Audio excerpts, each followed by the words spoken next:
Hi, I'm Phil Dispenza, and welcome back to Collecting, Investing, or Somewhere in Between. Today's episode 4, is going to cover the Colecovision. We're going to continue our vintage video games. Initially, I said maybe I'd create 2 or 3 videos, but I've been covering them a little more in depth, so maybe 7 or 8. Not too sure right now. But the Colecovision was released in 1982, and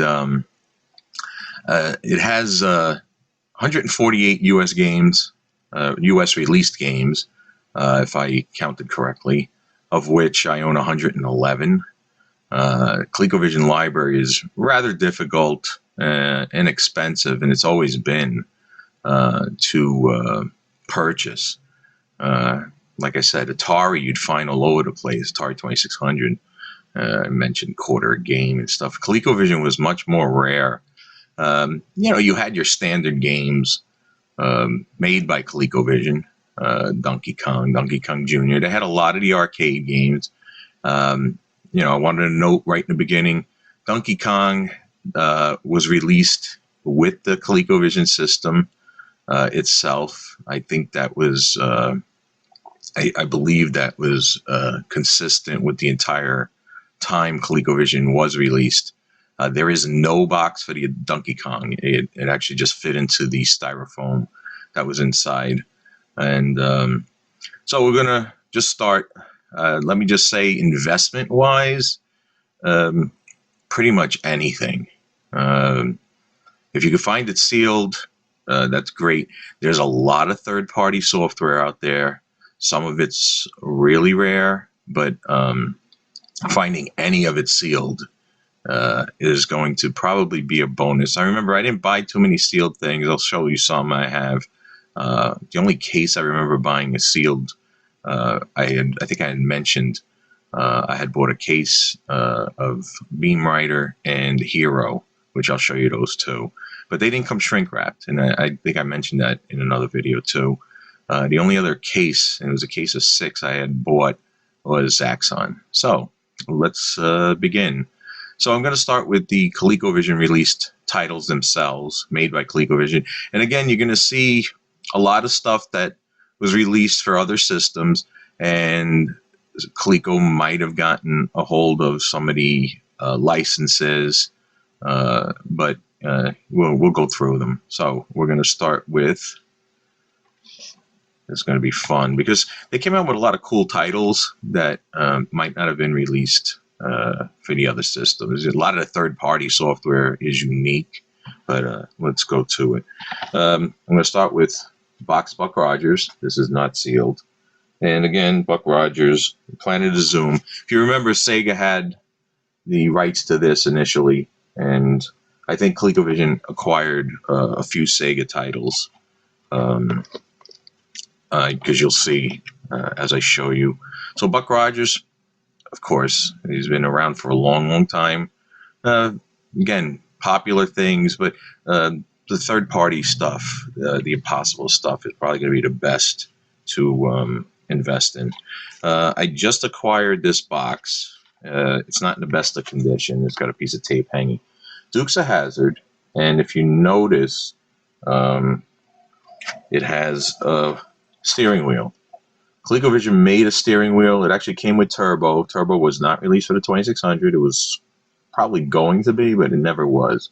So the steering wheel, it actually comes with a gas pedal, and you just plug it into the system. I didn't mention the system itself. The system had similar controllers, except it had the joystick on the top. It had the keypad, the number keypad, and these actually had, a lot of these had overlays that you slid in front of the keypad, and I'll show you that later. But at the back of the Dukes of Hazzard, notice you see the photo of the actors.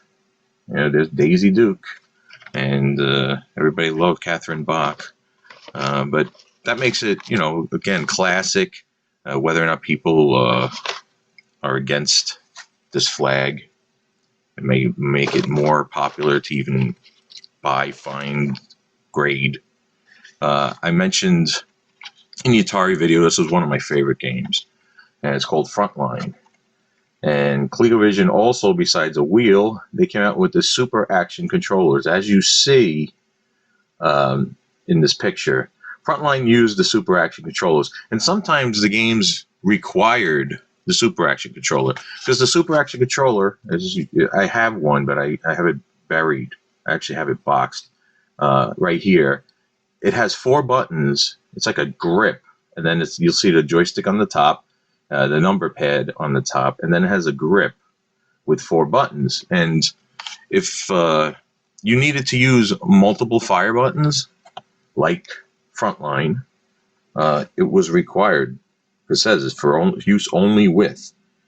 So this is one of my favorite games. I spent hours. It was like a cheat. You don't get past level 3. You just hang out at the top and you just keep killing everything. Just sit there all day. It gets boring. So if you don't want to go to level 4, but since I'm mentioning the Super Action controllers,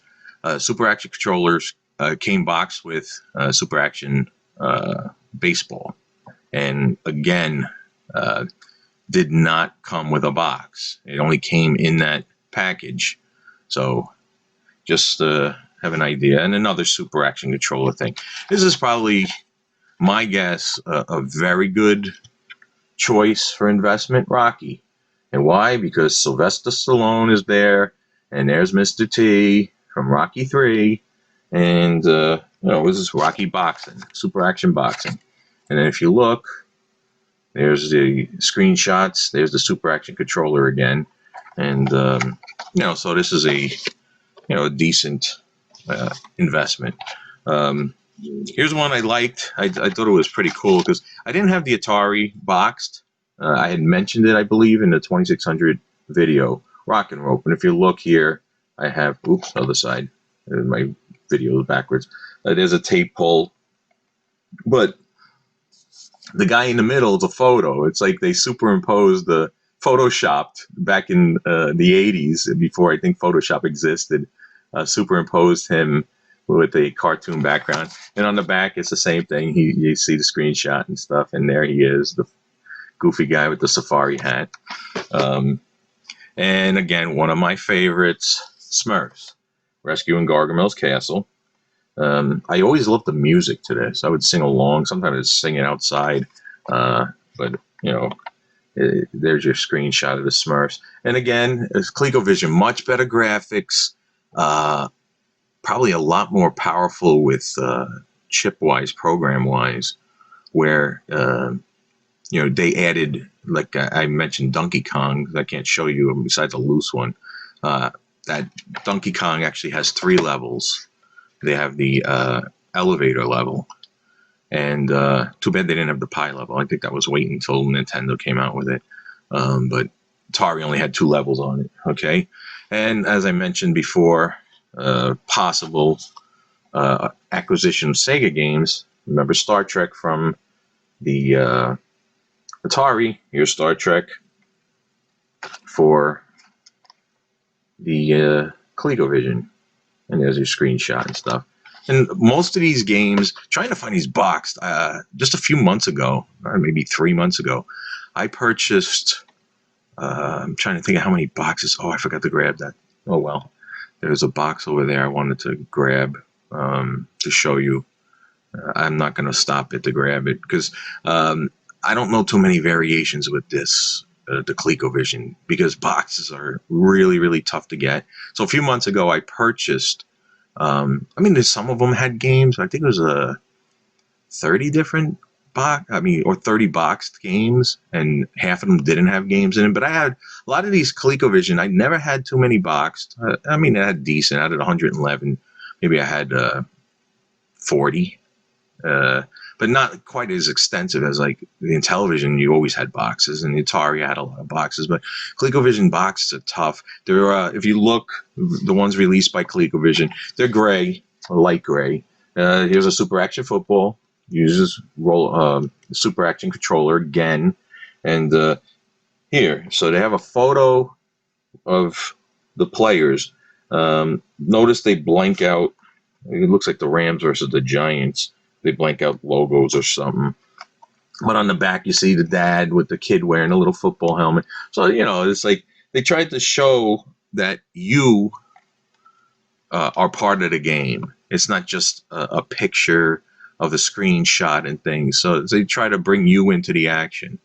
And so I purchased this game, this collection of like $30 games. I think I paid at least $150, maybe $200.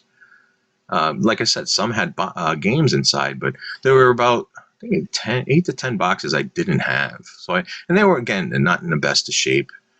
This is going to be a tough system, and overall, probably I'd highly recommend getting almost anything graded for it. So here's another one, never released on any system, but he's been around for a long time. Edgar Rice Burroughs, Tarzan, and this is a very cool graphics box. I mean, the art was really nice, and this is one of the boxes I did not have in my collection that came from that purchase.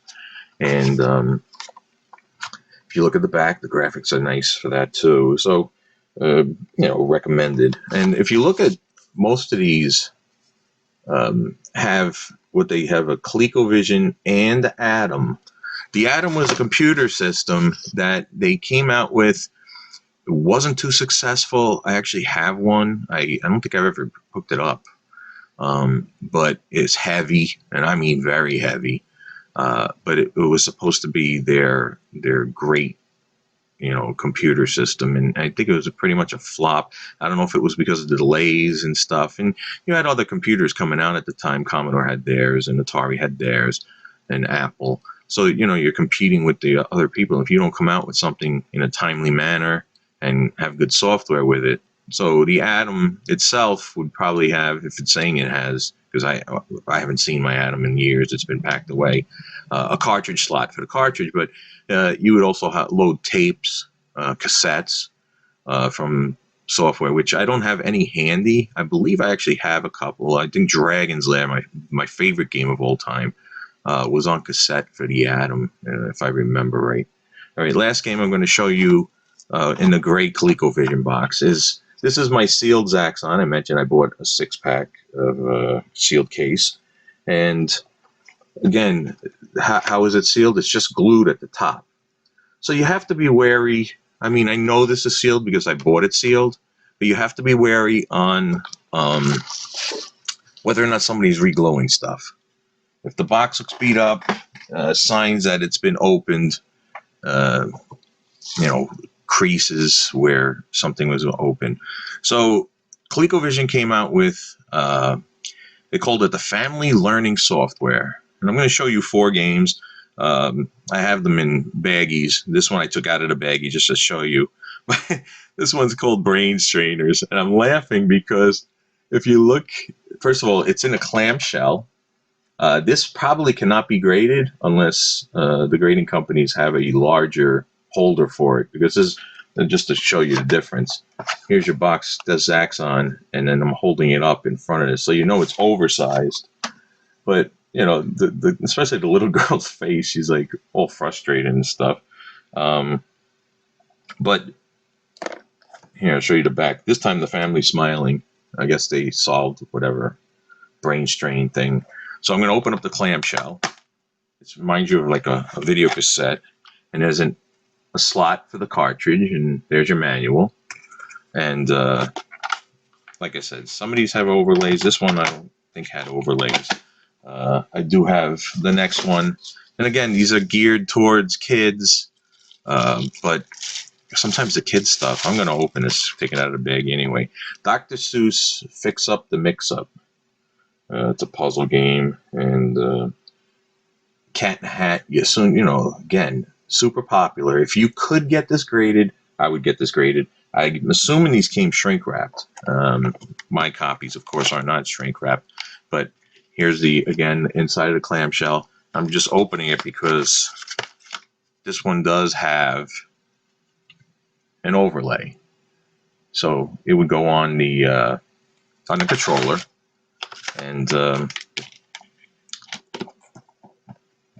And you play your game and press your little buttons when you needed to.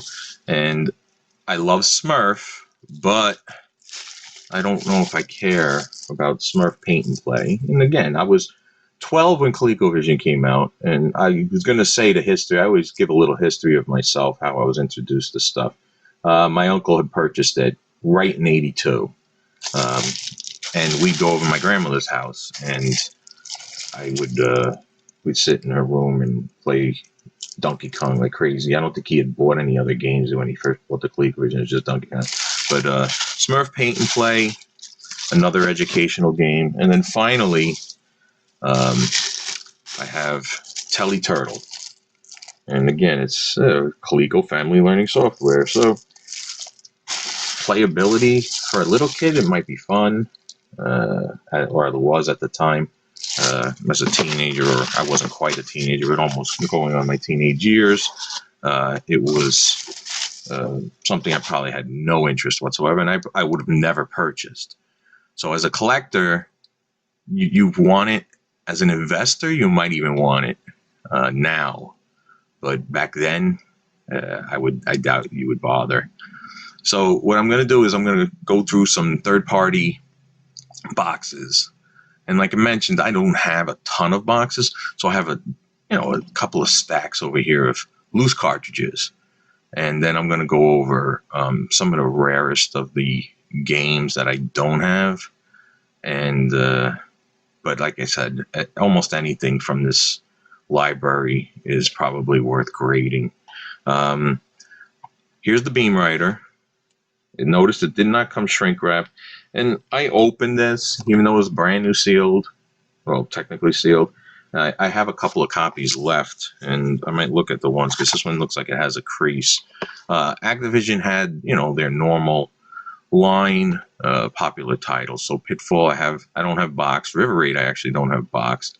But I'm just going to show you a few boxes, and then I got a few loose cartridges that I was going to also, rarer ones. Maybe it's just one from Activision. Decathlon. And again, notice the boxes have changed. The art, I'm just putting it the wrong way. And books, it has like the Victory. I guess it might be supposed to be Bruce Jenner there. Caitlyn Jenner. Anyway, but the box art has changed on a lot of this stuff. The labels have changed on a lot of the games. So I'll point out the differences. When we get to the loose cartridges, I'm going to show you particularly what to look for when purchasing. Because here in the wild, a lot of the games I keep mentioning, same games are released for 10 different systems, including computers and stuff. And sometimes the cartridges are smaller or something. It's easier to identify. But trying to find the difference between a Commodore 64 cartridge and an Atari 400 cartridge, they're almost identical in size. They're really smaller. And eventually, I probably will make a video, probably not exclusive to any of those systems, but just give examples and maybe come up with maybe a list of investing. Because collecting, again, I showed you not last videos in television, the video before that when I started covering the suggested websites for information with Atari Mania.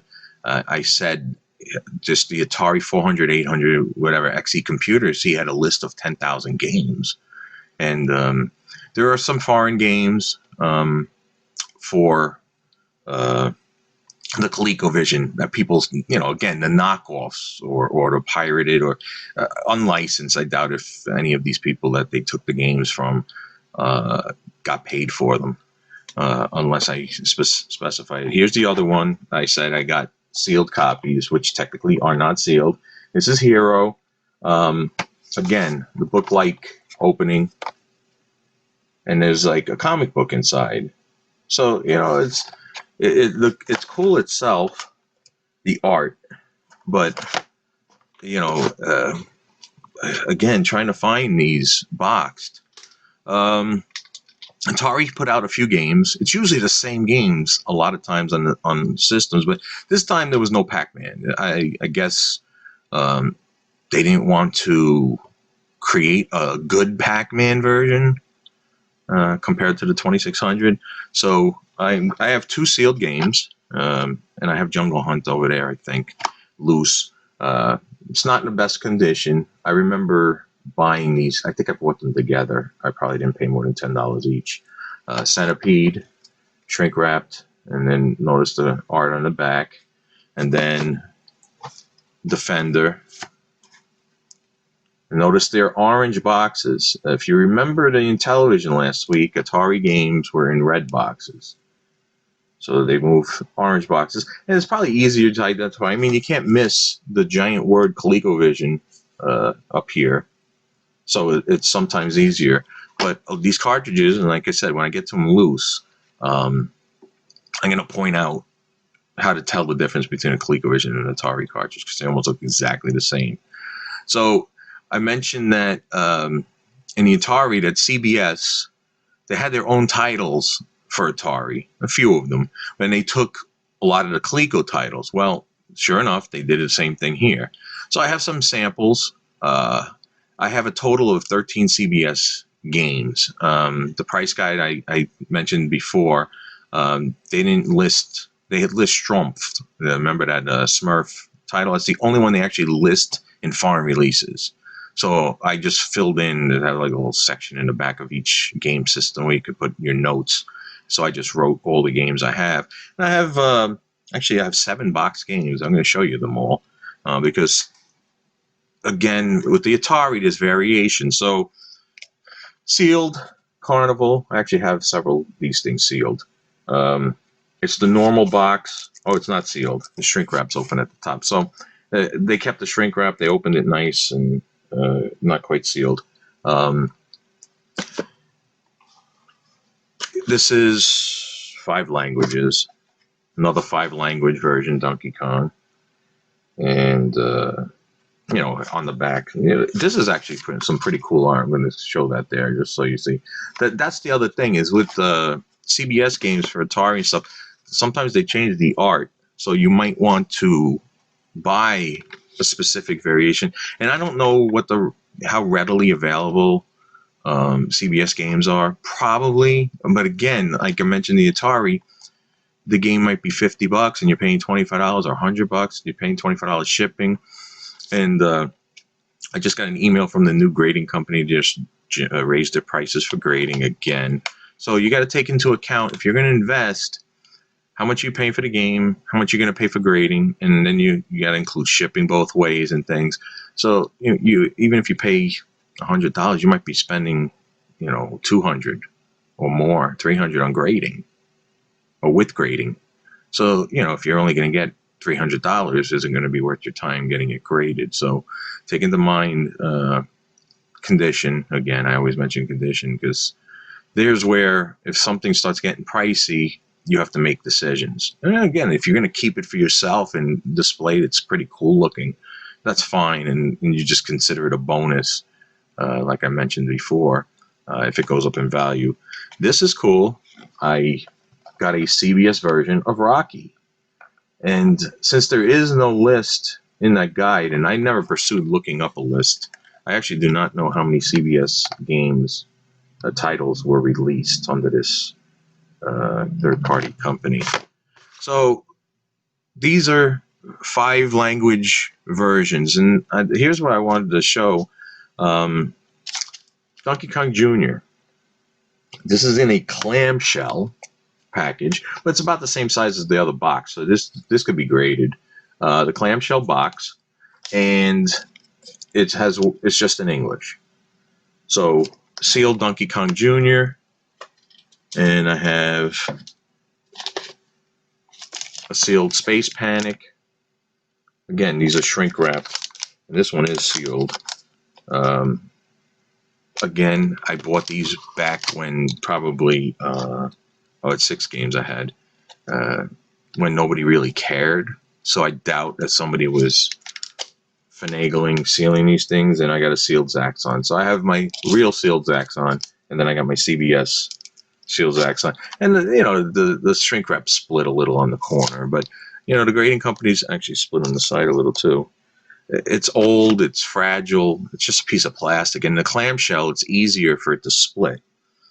All right, so I'm going to move on to, I have a couple of Parker Brothers, and I'm going to show you Q*bert. And like the Atari, Um, this is a top box, top opening box, and it's got the perforations here, and this one's ripped off so you could tuck it in, but you don't want it ripped off. And again, it almost looks exactly the same, but the box is like a gold cover, a gold color, and that's what I was going to point out when I show you some loose Parker Brothers. I'll get to it later, but you know, it says for the Colecovision on the bottom of the front of the box, and another one. This is one of my pride and joys, Mr. Deuce Castle. And if you played Mr. Do, because I have Mr. Do over there, but I didn't want to show it. It's it's probably one of the more common games. But Mr. Do's Castle, Mr. Do was released by Coleco, just like in Atari. Mr. Do's Castle is released by Parker Brothers, just like Atari. So if I wanted to point this out, it says ColecoVision game system, green letters on the bottom with the green background on the bottom, and then here's the manual. If you look closely, it says Atari 5200 game system, ColecoVision game system. So my guess is they used the same manual for both systems, and that's great because you know if there's no difference in gameplay, they don't have to create a whole new manual. And there's the cartridge sitting in the plastic box. And notice this is a two-piece box. The Cubit was the one piece, and the Mr. Deuce Castle is the two-piece. Let me put this stuff back down here, and I'll move on because I have, like I said, I have a lot of boxes that I'd like to show. So you're going to see a lot of third-party software that you may never have seen before or didn't have too many titles. This is called War Room, and it's by Probe 2000.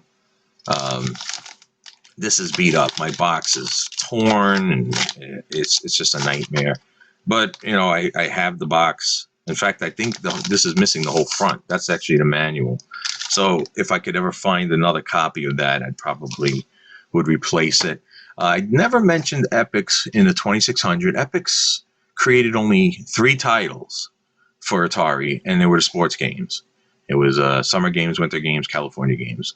But here I have some loose cartridges. This is another one of these cool games, and if you were, I never knew how to pronounce it. I called it Apshai. This is called Gateway to Apshai. It was part of I believe, a trilogy, the Temple of Apshai, and this is the only Apshai game created for ColecoVision. They might have made tapes of the game, but you know, I mentioned Dungeons and Dragons. To me, was one of my best ones. Here's the Epic cartridge, black label. Epics they had white labels in Atari, and then I just wanted to show the cool drawing, a little cartoon Dungeons and Dragons type of drawing, 2-piece box. As the way I got it, I doubt if it came this way. There probably was some kind of a cardboard or plastic insert to hold the cartridge from bouncing around. Microfun, another third-party software company.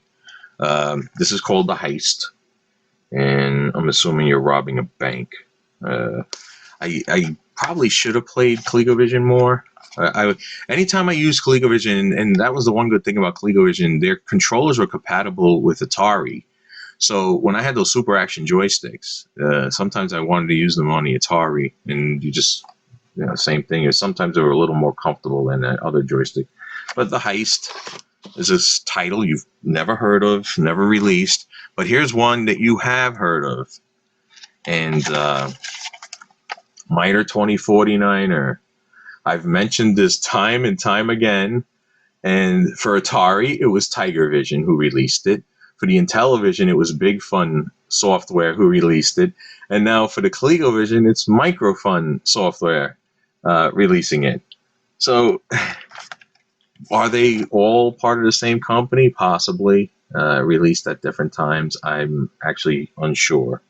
But it says, it's noticed in the front, 1983 Game of the Year. This was a fun game. And then, of course, it says for ColecoVision and Atom. And then here's another one.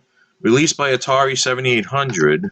I guess a few years later, but my box isn't the best in this one. One-on-one, Dr. J with Larry Bird, one-on-one basketball.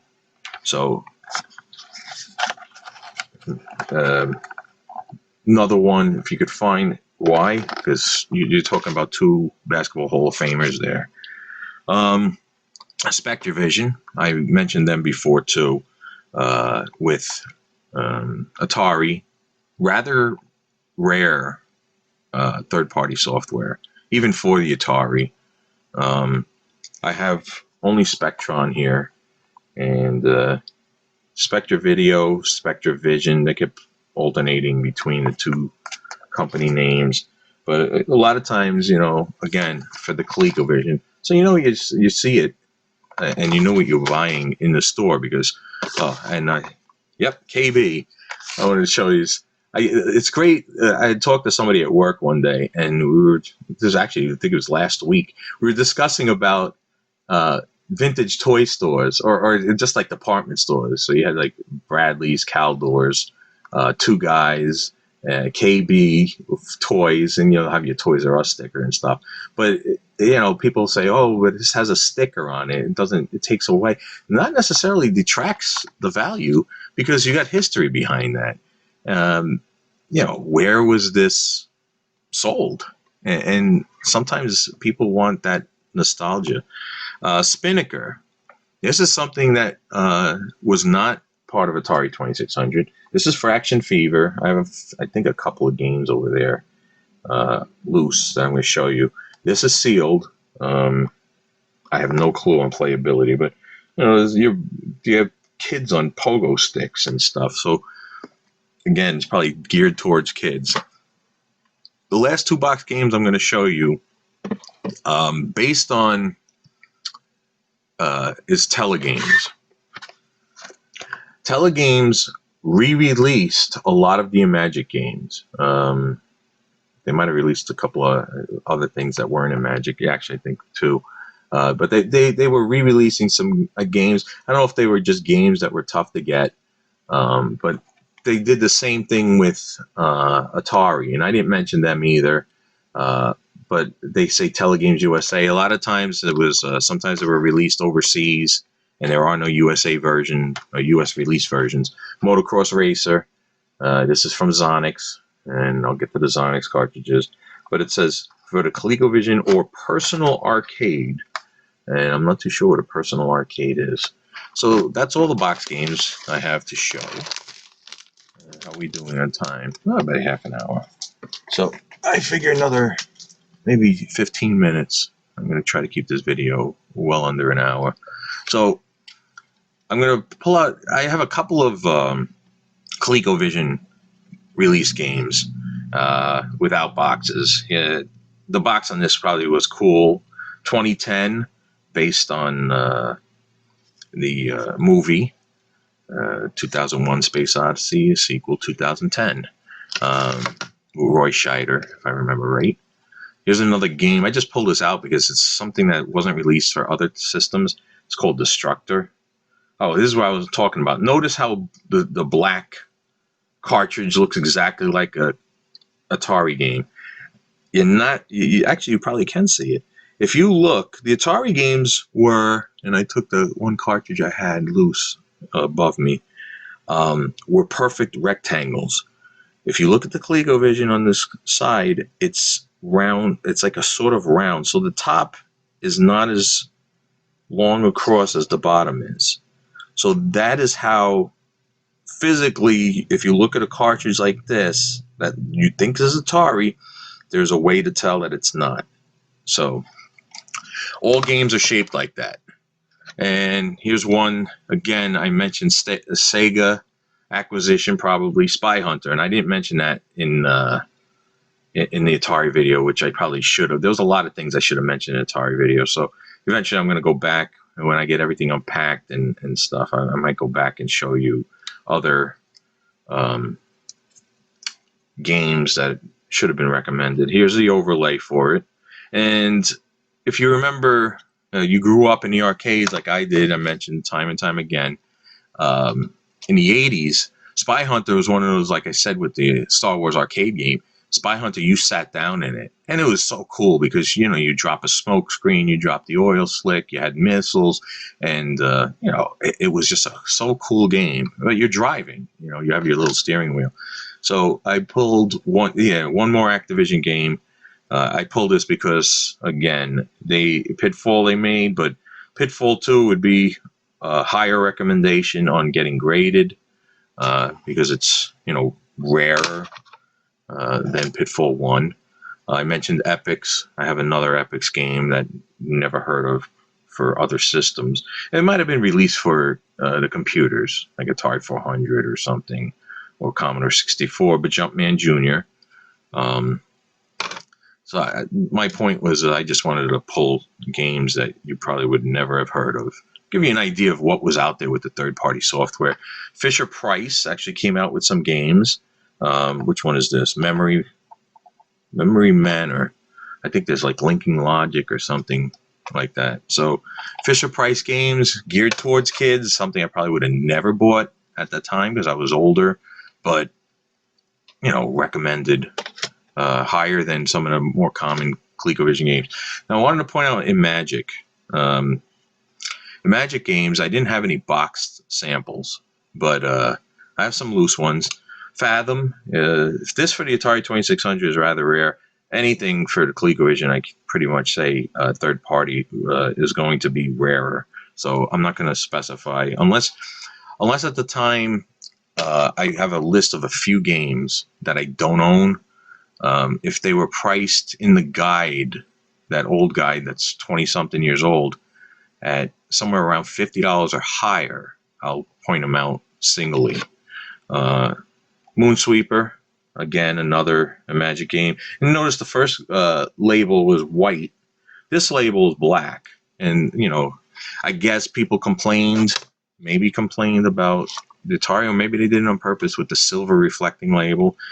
This was released only overseas for the Atari, if I remember right. Wing War. That's why I didn't mention that. And notice the label's stained. I mean, it's not in perfect condition. But again, whatever I could find, I'd grab. So here's a system, a third-party software. It's called Interphase. Another one you've probably never heard of. I got 2 cartridges for it.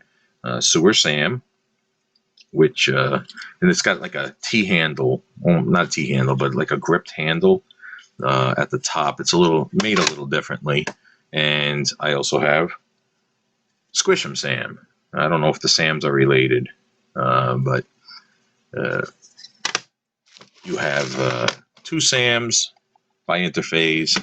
Moving that to the side because I'm moving to column number 2. So Parker Brothers, I mentioned about Mr. Deuce Castle. I'm going to have some cool games by Parker Brothers.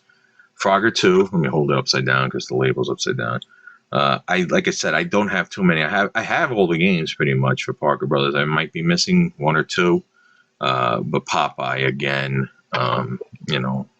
Tutankhamun, Super Cobra, the normal Parker Brother game. Another one I forgot to mention for the Atari 2600, I do have boxed, is James Bond 007, and again, Ian Fleming. Everybody likes James Bond. They're just coming out with another movie. So again, when I mentioned about popularity in your face in that intro video, if it's in your face, people are seeing it. They're like, oh, James Bond's cool. So let me try to see what James Bond memorabilia is out there. And you get cross collectibles, especially if the box art is cool or it's a photo cover. It's Sean Connery, Roger Moore, Bond himself. People love James Bond. Another one I didn't mention, and is pretty rare for the 2600, is Montezuma's Revenge. So another game, if you could find any of these boxed, grab them. Okay. I believe this is the only Sega game released for the ColecoVision, Up and Down. And this is, again, rare for the Atari 2600. Just more games that, you consider getting graded for investment purposes. So Sierra, you might be familiar with King's Quest series by Sierra for the computer. I remember, I think it was King's Quest 4 or something was the first one I bought. Pearls of Rosella. But this game's called Oil's Well. And I remember playing in senior year of high school. There was an oil game where you would dig for oil and then you would sell it like a stock market type of thing. I always thought that it was cool. You know, you do your scans of the ground, see where the most prosperous or better prospect of getting oil was. Here's another Sierra Online game, Threshold, and I don't know if it's related to the Tiger Vision. I think it was Tiger Vision who released Threshold for the Atari. I'm not too sure. But Oil's Well, you will see that on computer systems. I don't know in cartridge form. But again, the mid 80s computers, Atari 400, 800, Commodore 64, a lot of this stuff was released on either cassette or diskette. I mentioned SpectraVision before, so I'm going to give you the example of some loose games. This is called Frantic Freddy, not released for the Atari. And I guess they just said, okay, let's release something different to try to get you to purchase a different system. I mean, graphics were great on the ColecoVision, but why keep just making the same game unless it was improved? Like I said, the Donkey Kong, they added the third screen with the elevator and stuff. So if they're not going to change anything about it, and SpectraVision or SpectraVideo, whatever you want to call it, the third party itself, it's rough to find. I have that one box game, and that's it. This is called Flipper Slipper, and in fact, I'm probably missing a few titles from this company in my collection. And finally, on SpectraVision, Super Cross Force. Ugh, I can't even speak. So let me bring that down a little. So finding any of this stuff boxed, I'm going to keep saying it as I'm repeating myself. I feel like a broken record. Snatch it up. So Spinnaker, there's a game company that I've seen on the computer cartridges, Atari, like I keep saying, Commodore. I've never seen this there's no Atari, there's no Intellivision for this. I don't think there's Odyssey or things like that. So either you're going to get it on the ColecoVision or you're going to get it on the computer, but you're not going to see this otherwise. So this one is called Jukebox. And I'm assuming it just plays music, or I have no clue. I've never played this game. A lot of these games I just never took the time to play. I said there's only so much time in a day, and you get hooked on. I was always a computer guy after the ColecoVision. I just went right to computers.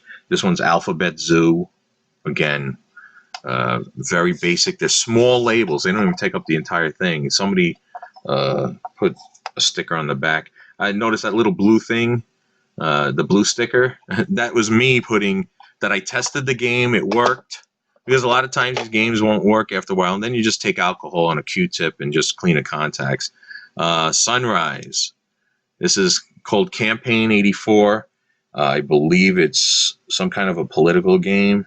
I remember a game for the Commodore that I played called Geopolitique, and you were trying to go against Russia, if I remember right, gain access to different things in the world. Ghostbusters, another title you probably never have heard of. I'm going to go a little faster here. There's not too much left. This one's funny. It's Sunrise, but it's silver instead of gold. And you'll have seen this for the Atari. I did not discuss it because I believe it was only released. It was the only title released by the company. And I'm trying to think of what company it was. My brain's not working. Sunrise, Quest for Quintana Roo. And this, again, was one of the more popular games. That's why more popular games will be released on several different systems. This thing's called Roll Overture. I took what I can get. It had a tear, piece of the label missing on the bottom there. But a lot of these games at the time were probably priced loose between $15 to $30. So, just acquiring any of them, because I said I was collecting comic books, cards, action figures, whatever it was. Besides my Atari and Intellivision, you can only buy so much. It's not just the room, it's the money. So finally, Zonix. I mentioned I have two Zonix games for the ColecoVision. This is Sir Lancelot. And for the Atari, I had a lot more, a lot of double-ended cartridges, and I'll discuss that in about 2 minutes. And this one's Tomark the Barbarian, which I think I mentioned him for the Atari.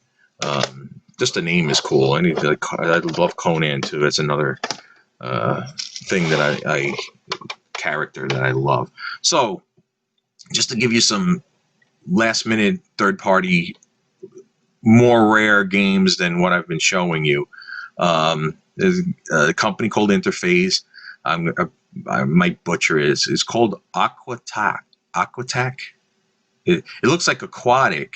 It's an attack. It's AQU attack. So it's aquatic or Aquatac, whatever you want to say. That's choice. The Spinnaker I mentioned already. Make a Face. I have no clue on playability of it. These are games I don't have, but they're higher price games back then. Parker Brothers. I showed you this for the Atari. Cubert's Cubes is, again, the sequels. Pitfall 2 sequel, Frogger 2 sequel, Cubert's Cubes sequel, Mr. Deuce Castle sequel, Miner 2049 2, which wasn't made for ColecoVision, but sequel. So a lot of times the sequels, because they came out later, they made less of them. Spectrovision, there's a game called Sector Alpha. I can't even speak.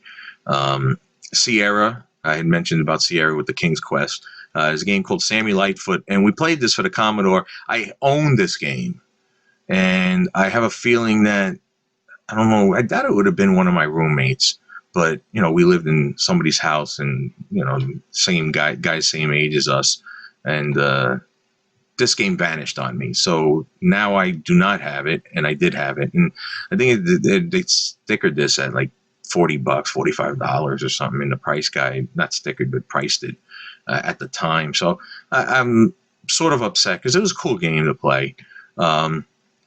There's a Super Action Soccer, different like soccer football, but it's called soccer, which also uses Super Action controllers, and I think mostly was released overseas.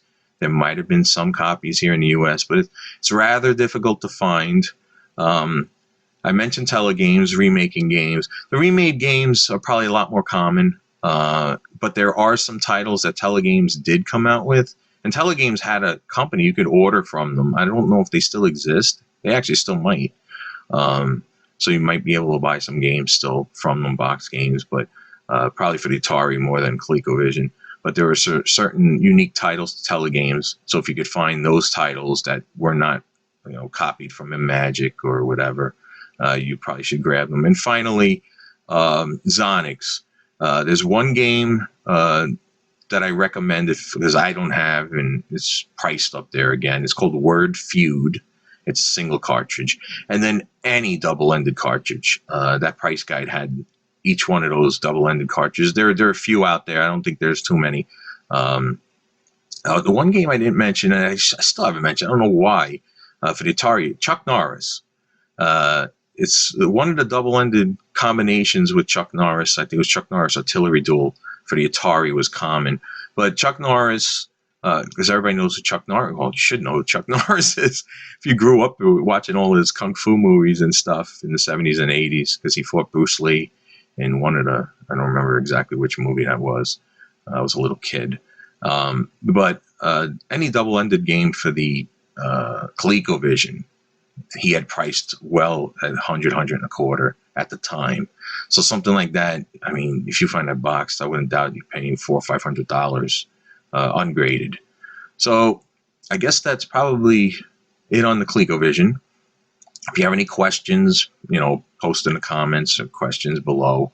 I don't usually like to say, everybody says share and like and subscribe.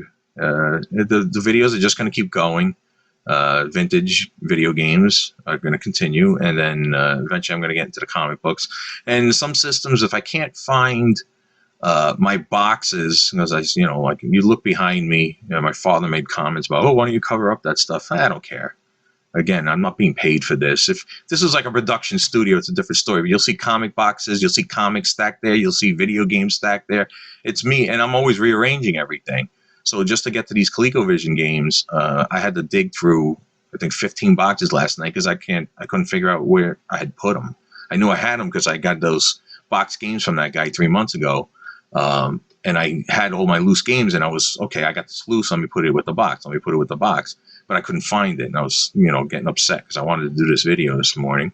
But I'm going to be just moving on. So if I can't find certain systems, like right now, I can't find the Odyssey 2, I'll come back to it. I'll move on to the comic books, and then I'll come back once I start unpacking things. And like I said, I might be up to 100 different episodes. So, like I said, subscribe, like, comment. People my friends and coworkers will probably laughing at me right now. But anyway, have a good day, and I look forward to speaking to you next time.